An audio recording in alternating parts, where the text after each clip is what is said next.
Alhamdulillahi Rabbil Alameen. As-salatu was-salamu ala khatamin nabiyyin wa ala alihi wa sahbihi ajma'in amma ba'd.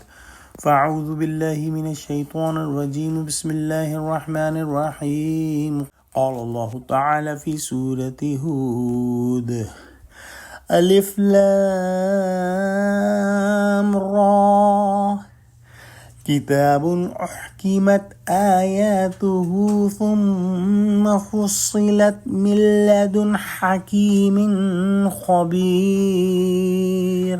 Translation: Alif Lam Ra. This is a book whose verses are clear, perfect and distinctly explained, which comes from Him who is all wise and all aware. Alhamdulillah, with the name of Allah subhanahu wa ta'ala, today we are starting Surah Hud. Surah Hud has 10 ruku' and 6 of these 10 rukus are consisted of Amba Rusul, meaning the stories of the previous prophets and their nations, what happened to them. Since Surah Hud and Surah Yunus make a pair, their topics have complementary arrangements to each other. As opposed to Surah Yunus, in Surah Hud we will study Hazrat Nuh alayhi salam in very detail, and Hazrat Musa alayhi salam is mentioned very briefly.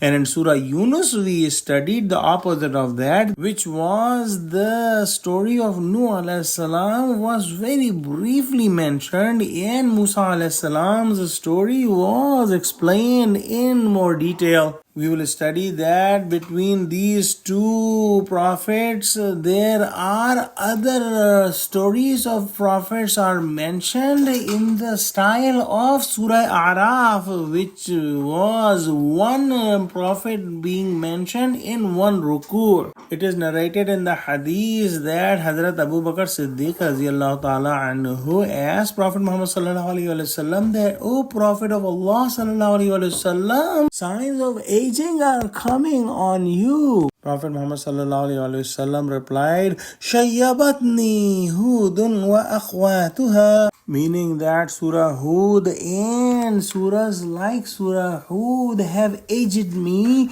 Since these surahs explain about the previous prophets and what happened to their nations, how they were punished by Allah subhanahu wa ta'ala, Prophet Muhammad sallallahu alaihi wasallam was concerned that the time for his nation might end and the punishment from Allah subhanahu wa ta'ala may come on his nation as well. The first ayah of this surah starts with Huruf-e Muqatta'at, as it has been mentioned before that these are the letters which are written together but they are recited separately, like Alif Lam Ra.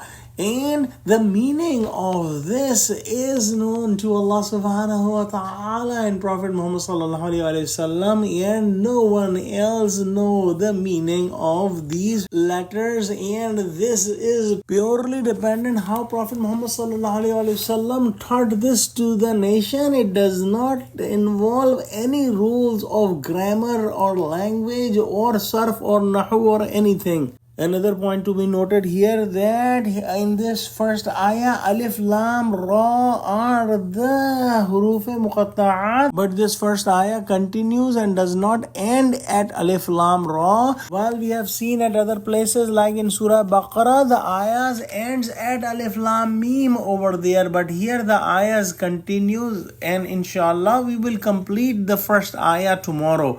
Let's pray that Allah subhanahu wa ta'ala give us true understanding of Quran, connect us with the truthful people and make this journey easy for us. Ameen. Wa akhiru da'wana alhamdulillahi rabbil alameen. Wassalamu alaikum wa rahmatullahi wa barakatuhu.